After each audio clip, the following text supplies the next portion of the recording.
Welcome everyone to DC Superfriends, episode 3, where we talk about all things going on in the world of DC Comics, including movies, video games, comics, whatever.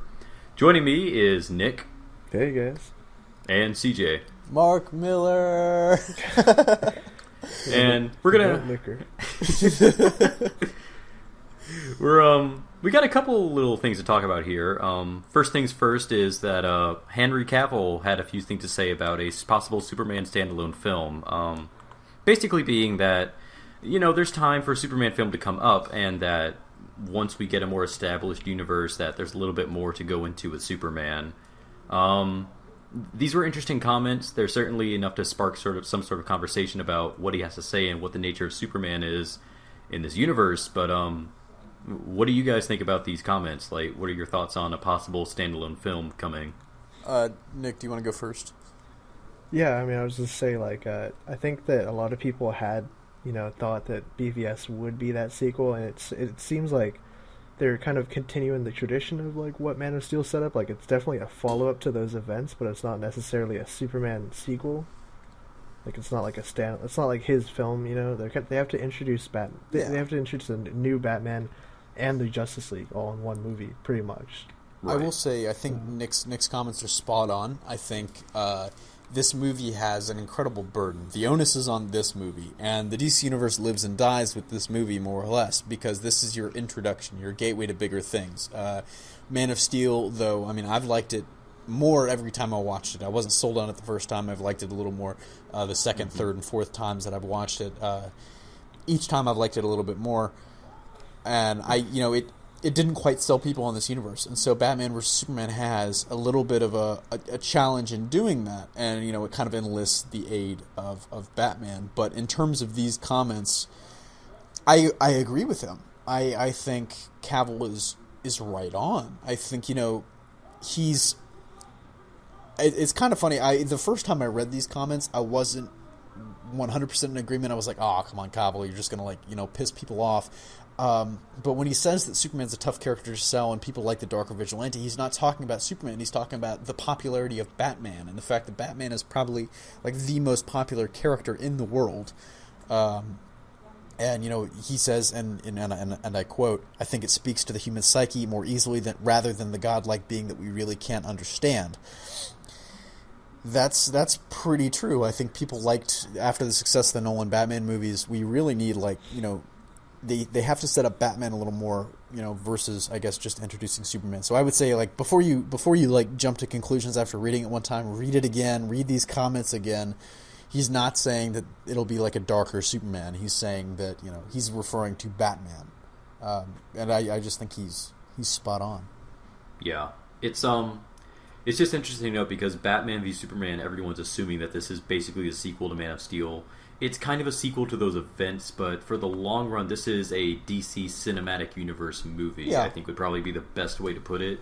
This is the thing that's going to set up the rest of the universe going forward, and I think that this movie is going to set up the possibility, the interpretation of how Superman's going to look in his own movie. And I like his comments too, actually, now that I think about it, because at first I was kind of on the fence with the idea that we can't understand Superman. One of my biggest arguments has always been that Superman's totally understandable. You just have to, read his good stories where it talks about how he deals with these powers. But just based on what we've seen of him so far, I think that this movie is definitely going to be the way to set up how we can understand Superman going forward into his own standalone movie. And honestly, I think it's probably for the best that we wait a little bit until we get a sequel to the Man of Steel. It would be nice to see sort of his character progression.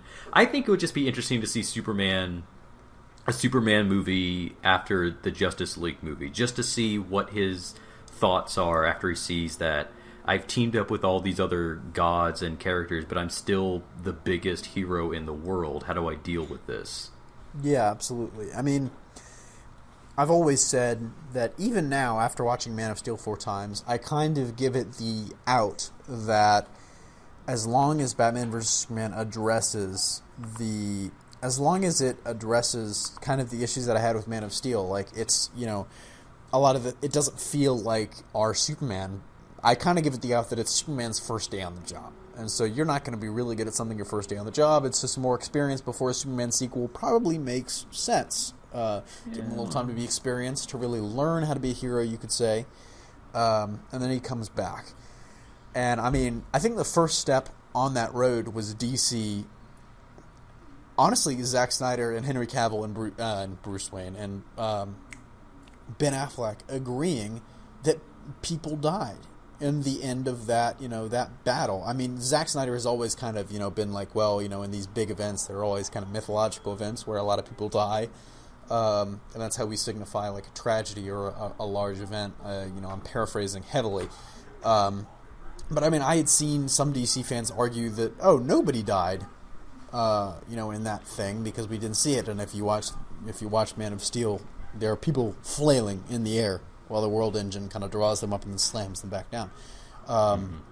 And I think that'll honestly do a lot to teach Superman. Honestly, you gave Superman really one of the hardest tests he's ever going to have to face. An army of people that were just as powerful as he was in his first movie. So everything after that really should look more like, hopefully, more like the Superman that we know and love. And I think it will be, to be honest with you. Yeah, I think that they can...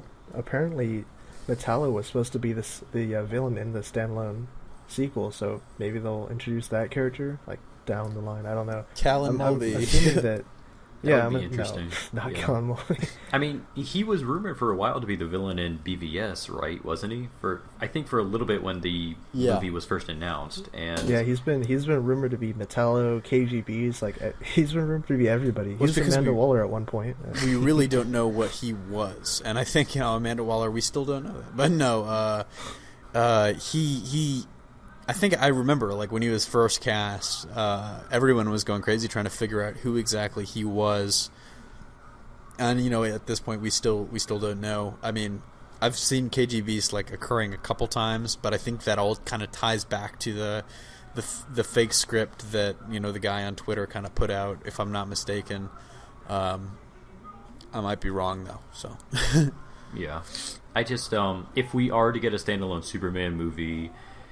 It definitely, I really wanted to explore just his new place in this world. I've always liked the stories where Superman's viewed as a god, and he always has to deal with the fact that I have to carry this burden of being this god to people, and he kind of runs himself to the point where he realizes he can't be perfect. And I just think that would make a far more interesting story than I think what we got in Man of Steel. I'm not the biggest fan of it, but that's all I'm going to say on it. I just think that there's potential to very much be like a really cool Superman story that delves into sort of his psyche without having to really give him a villain that really kind of makes him exhausted or trades him blow for blows. I think if we do get a Superman announcement too, it'll be this weekend actually at Comic-Con. So yeah, get hyped for that, guys. But we can finally get the announcement of a Superman and get confirmation about that Batman thing that's totally happening. Yeah.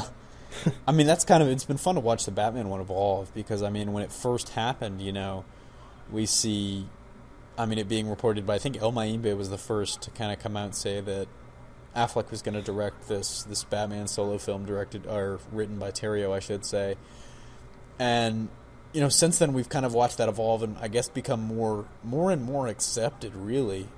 But I think Superman could be the same way, and we see that coming eventually because that's the one thing that was reported for a long time was even though the DC slate was announced, we still hadn't seen all of it because Batman and Superman were getting solo films that were not a part of that. But as far as like villains go for the Superman sequel, I'd love to see Brainiac in some capacity in the DC universe, and if a Superman sequel is where we get it, especially because it kind of, you could argue that Brainiac follows in a lot of the themes that that Man of Steel dealt with, the kind of not necessarily like encapsulating society, although that is a part of it, but I mean he's Kryptonian. And I think you could argue that, Man of Steel was very kryptonite heavy, but I think you could argue that, Brainiac might be after Superman because he now contains the Codex, and so he is 100% what is left of the Kryptonian race, and Brainiac being someone that tries to preserve things, might be after him to preserve the Kryptonian race. So, and he would especially be like a character that's not 100% a purely physical threat. So he'd be a really interesting matchup for a young Superman, or maybe even a more experienced Superman at that point. Yeah. I think Toyman would be a great villain. No, Mixoplick. Mr. Mixoplix. Mr. Mixoplick. I think that, for me personally, I think it's just because I love this character so much, and I don't really know why, since he hasn't really been expanded on that much. I think for the whole powerless kind of theme, I think Parasite would be probably one of the most perfect villains to choose for that kind of idea. Just the idea of Superman dealing with the fact that he's a god, and then there's this character that comes out and he takes that godhood away from him, and he has to realize he's just a man with these gifts. I don't know. That's just my take on it. But no Parasite. No Parasite. But the resounding silence tells me all I need to know. But I mean, I would love to see Parasite. I'm just, it's been a while since we've really seen Parasite in a lot of Superman media, so it'd be really interesting to see, what role he would play in the DC universe. Yeah, but he probably would not play that big of a role. He's never been that big of a character, but yeah. I don't know. I like him. I think it's design. But anyway, we should probably move on to probably a big news in the comics universe. DC today announced that, well, this is dating the video a little bit, but DC announced today that they're going to be getting 8 new limited series. This is basically supposed to be their way of getting secondary supporting characters and sort of reintroducing them back into the DC universe. And a lot of these are being written by some of their original creations. These things are going to be coming out in early 2016, but for the list that we have so far, we have a Swamp Thing limited series by Len Wein. Also, he's going to be doing Metal Men, which is interesting because I think that the most recent appearance was in Forever Evil, and I think it was in something with Cyborg that he kind of interacted with them a little bit. So that'll be it was in the Justice League book, which is actually a pretty good story with Metal Men. Yeah. Marv Wolfman's going to be tackling Raven again, who, I mean, pretty much everyone knows that Marv Wolfman kind of created the new Teen Titans, that sort of synonymous team that was with the television series back in the 2000s. Gary Conway is going to be tackling Firestorm, which I'm personally excited about. I love Firestorm, and Gary Conway coming back to him is very interesting. Mike Barr is going to be doing a Katana series called, I believe, Katana Cult of Cobra. So that'll be nice to see. It's been a while since we had a Katana solo series, and I was a pretty big fan of the last one that we had. Metamorpho by Aaron Lopresti, which I don't know that much about Metamorpho. I can't really comment on it. He has the same design, but yeah, he is the same. Yeah. We have Sugar and Spike by Keith Giffen. I also know nothing about Sugar and Spike, so we're going to move on. And we have Poison Ivy by Amy Chu. I think it's called Poison Ivy, The Cycle of Life and Death, which is a very interesting sort of thing to look at. Just judging by the cover photo for it, it's very interesting what they're going to be going with Poison Ivy. But yeah, this is some big news. What do you guys think? Nick? It's pretty awesome. I mean, especially the Poison Ivy one, because the writer, Amy Chu, she talked about how we all kind of know Poison Ivy's character, but we don't really know her. Like she hasn't really been explored a whole lot, and I'm really interested to see the older creators, I guess, tackle their creations again, like Len Wein on Swamp Thing. Like the Convergence tie-in recently was great by him, so I can't wait to see more of that. Mm-hmm. I completely agree with you on the Poison Ivy thing. I think, to a degree, her character is... She's known about, like, if you ask someone, it's like, hey, have you heard of Poison Ivy? I'm sure, like, not like the average person on the street, but maybe, like, 4 out of 10 people would know. It's like, oh, yeah, Poison Ivy, Batman villain, or, comic book character at the very least. But not a whole lot of people know what she's about. And so I think, like, a miniseries, although I'm sure it won't really go that far into helping, the average person, but even the average comic book fan might need a refresher about, Poison Ivy really is kind of super interesting in the fact that she's, more or less like a hyper conservationist. She actually fights for a cause. She isn't just like, the plant whisperer. Right. So I think it would be interesting to see that kind of brought up. Other than that, I'm interested in Katana and Firestorm, and not really Raven, specifically because of Marv Wolfman comparing Raven to Teen. Like, it's like, oh, I see all the people dressing up at the cons, dressing up like Raven from Teen Titans Go, and I'm like, no, no. Yeah, that's the best version of Raven. Don't Can you remember acknowledge the it. good version at least? I mean, No. No, but Poison Ivy's been getting a lot of recent use, like in Gotham. She's in that shit. Yeah. oh yes, of course, as a Ivy's. 3-year-old. Oh yes, her incarnation in Gotham, her timeless Yeah, appearance that's in like Gotham. Yeah, it's fantastic in Gotham. Goat All right, Ivy. that's enough talk about Gotham. I don't- But no, Lin Wine coming back for Swamp Thing is incredibly interesting. mhm. I, Oh yeah. Definitely. I'm not a huge Swamp Thing fan, but I will be following that pretty much just for the storyline of Lin Wine coming back. Yeah, definitely. I'm interested in some Swamp Thing. I've been hungering for some more Swamp Thing stuff ever since the Convergent story. I love Swamp Thing, so I'm glad that Lin Wine's going to be doing this miniseries. I'm very interested in Metal Men because I never thought Metal Men would get a miniseries, but it's also by Len Wein, so that's going to be interesting to see how he tackles a team book. Not just a team book of androids, so that'll be interesting. They're not androids, they're robots. I'm interested in Firestorm too by Gary Conway. I've always loved it when he writes Firestorm. Firestorm's just such an interesting character that I like the idea of a miniseries exploring a little bit more of him. And Katana is another thing I'm really interested in. I remember the last miniseries by her, I think the New 52, I enjoyed that quite a bit, so it would be nice to see a revisiting of her and a little bit more into her psyche. Other than that, everything else looks pretty cool too. I might just check out Metamorpho and Sugar and Spike just for the idea that these are just ways to try to reintroduce these characters, so I'll be interested to see how they're being brought back into the DC universe. Absolutely. Yeah, I kind of hope though that Metamorpho was getting a redesign because I feel like he's never changed his design ever since he was introduced. I mean, his design is so unique and so bizarre. It almost seems like to change it would be to. It's so synonymous with him that it almost seems like there's really no need to change his design by this point. Yeah, but they did something with the Amazo though, the Amazo virus storyline. Amazo Metamorpho? Yeah, no, Amazo was some zombie dude or something in the new story arc. It's pretty cool. Huh. I believe there was an Element woman who had the same design of Metamorpho too. I don't know if she went anywhere, but judging by the silence, Metal Men are getting some press too because apparently there's a movie being developed about them. Really? I think that came out a while ago. I think that there was a movie being developed by them. Yeah, Metal Men. That was around the time they said the Metal Men Fables and 100 Bullets too. Right. So I would be interested if that ever got off the ground.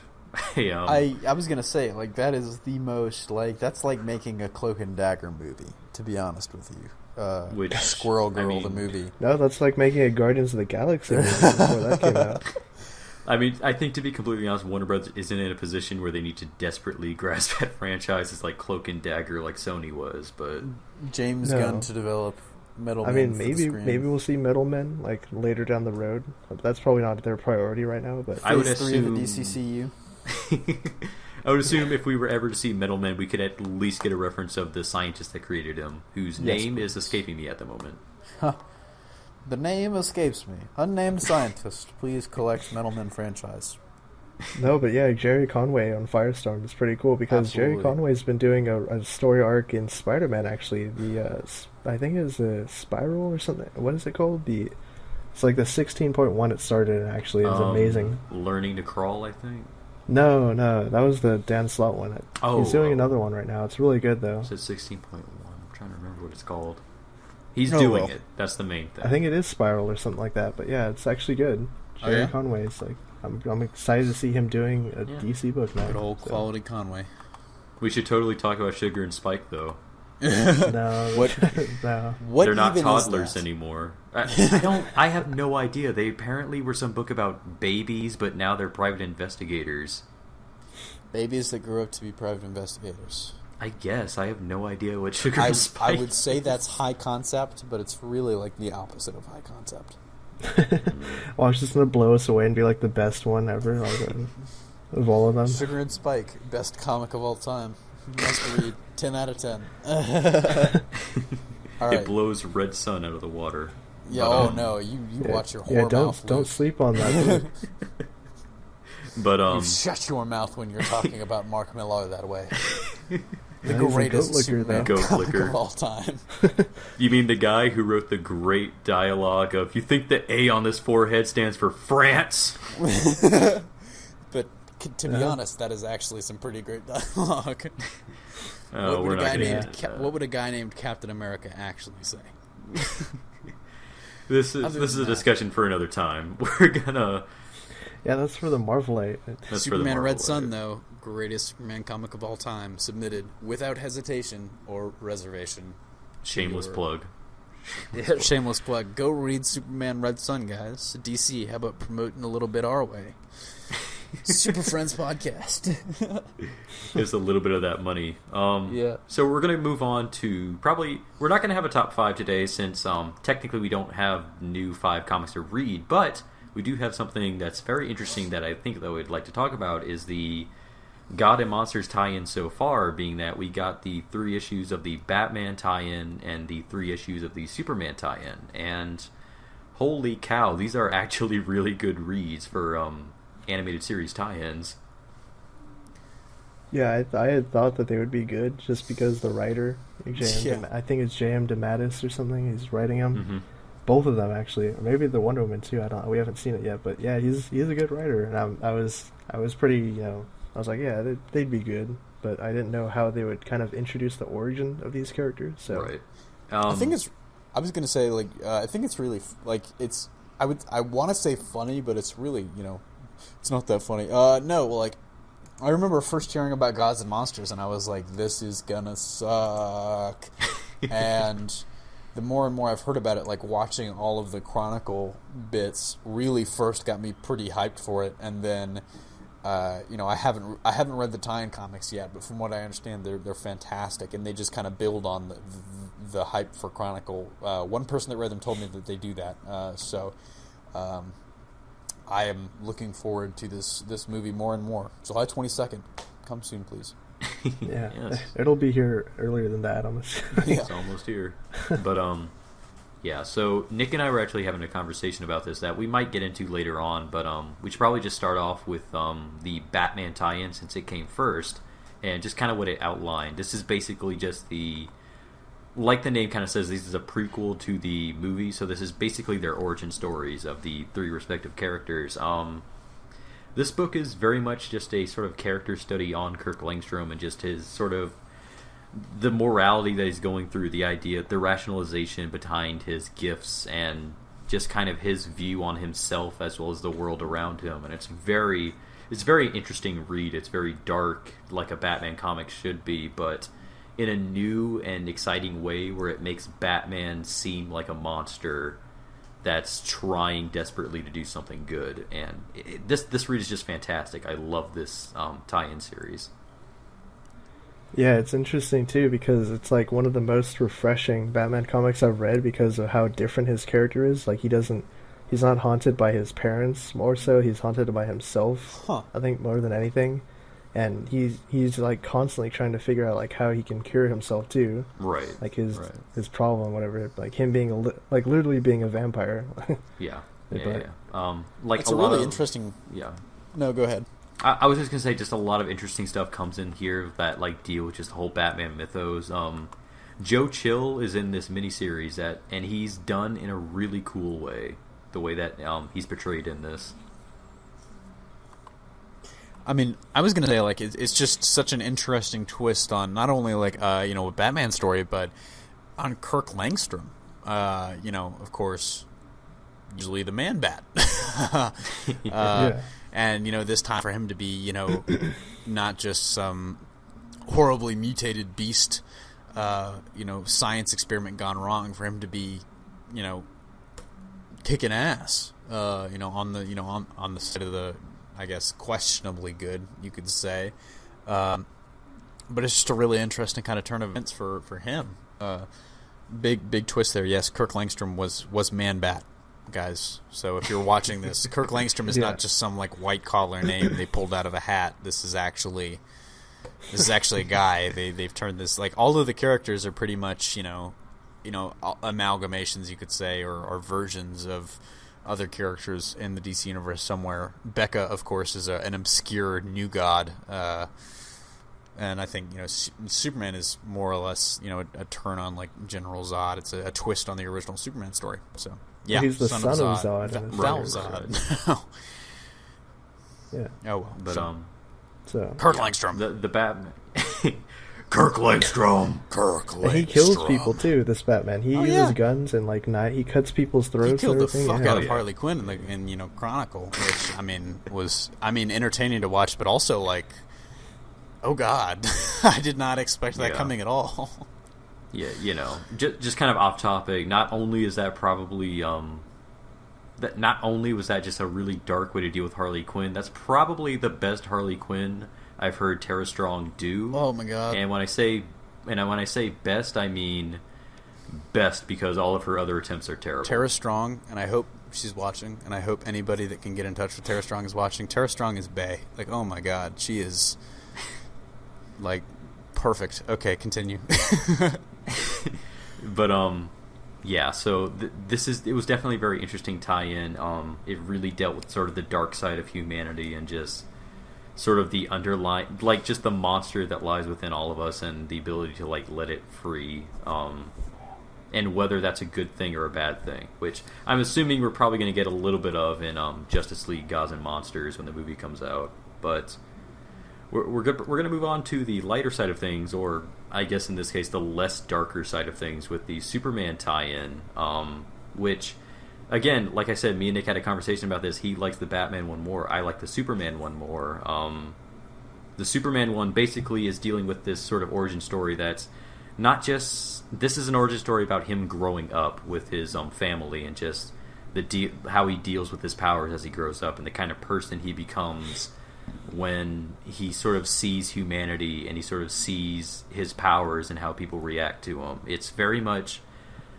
I think this one for me is just, it's a very transformative piece. It's very much seeing him gain the morals that he does in the Justice League Gods and Monsters Chronicles video that we saw. And I just think it's funny that the Superman episode is probably my favorite one. Absolutely. And so far the Superman one is my favorite tie-in series. I just think this one is so well done, just in terms of showing us how Hernan, who, that's his name, by the way, Hernan. He's, again, if you guys didn't know, he's Mexican, but Hernan, how he gains like these sort of morals and just how he looks at the world and how he views himself to be the savior that it needs. But I think I enjoyed it a lot. It's really interesting to note. I think each tie-in series is really a reflection, or a continuation, I guess you could say, in many ways, of the Chronicle short for each character. Of course, we don't know if this trend continues because Wonder Woman comes out tomorrow, but the Batman one seemed to very much follow the tone that the Batman Chronicle short set, and the Superman one, I guess, from what I'm understanding, seemed to follow or from what I can gather, seems to follow the tone of the Superman short. And I completely agree with you, Luke. The Superman short was by far my favorite, because of the feels, actual tears, guys. Yeah. No, the Wonder Woman one was the best short. Horny Wonder Woman. Horny Wonder Woman. Horny, strong Wonder Woman. No, the Steve Trevor. Best version. No, the best version of Steve Trevor is the one that does nothing at all. Welcome to why Chris Pine is probably going to choose to be Green Lantern over Steve Trevor. Oh, well, but Nick, you reviewed the comics for us. What do you think? Yeah, I was going to say, when we were talking about the Superman tie-in,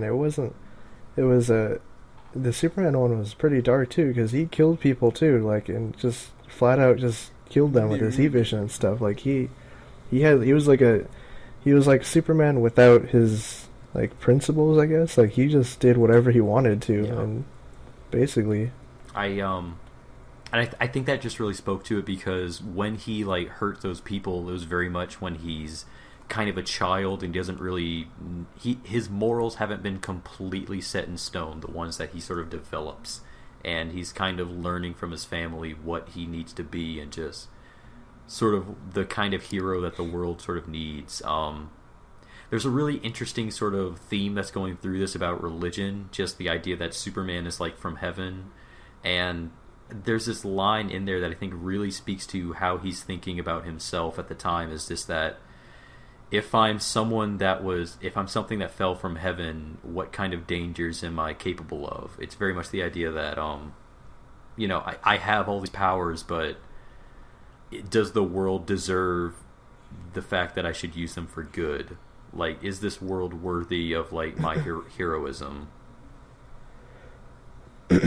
Yeah, I mean, in the I really like his costume too. I was gonna say, that's a badass costume as I look at it. But yeah, Superman, he needs to wear a trench coat more often. A lot of characters need trench coats, to be completely fair. Do you know how awesome Wonder Woman would be if she had a trench coat? No, she needs to wear her Wolverine claws though. And the shoulder pads. She needs that biker outfit back again that she had back in the 2000s. No.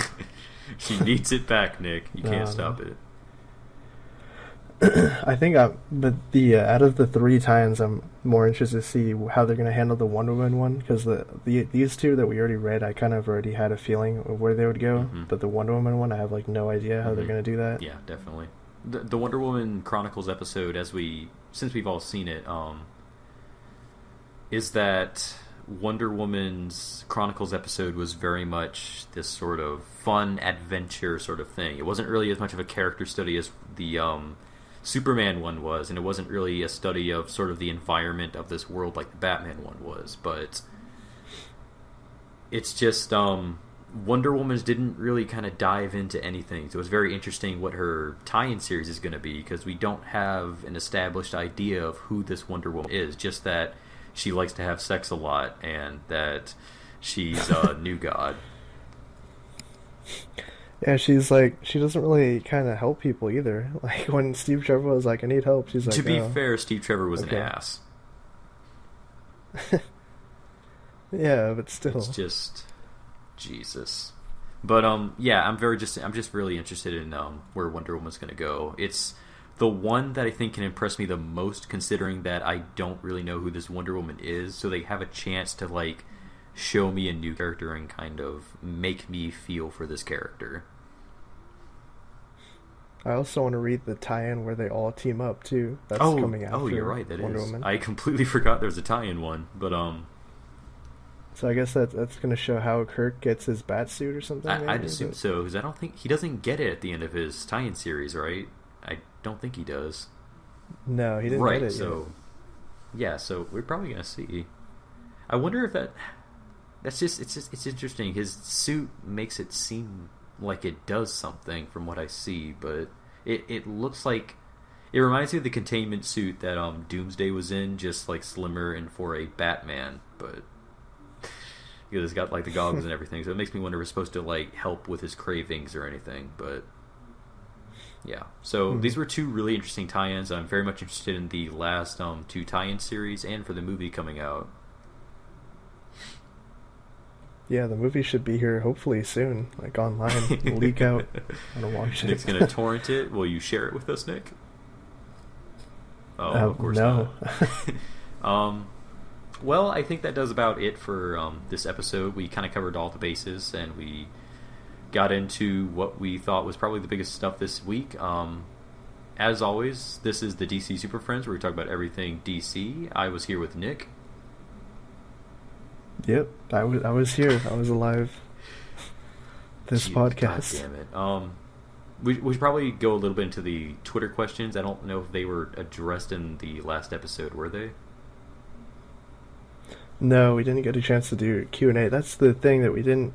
The last couple, we didn't get a chance to like go through the questions and stuff. But yeah, those are there, and maybe they'll be addressed next episode, hopefully. Right, okay. So, should we explain it here, just like the email address they should send any questions for this show, or... Yeah, if you guys have questions, please don't send like an essay-long question, but yeah, if you have relevant questions, send them to hybridcomics27@gmail.com, and Tweet at us using the hashtag Superfriends Podcast or hashtag SF Podcast. And yeah, that's the best way to reach us, probably. If you want, you can use the YouTube comment section, but who knows how that's going to work out. But yeah. We'll take a gander if it, as long as it's nothing that's just telling us just how much of idiots we are and how much we don't understand things, but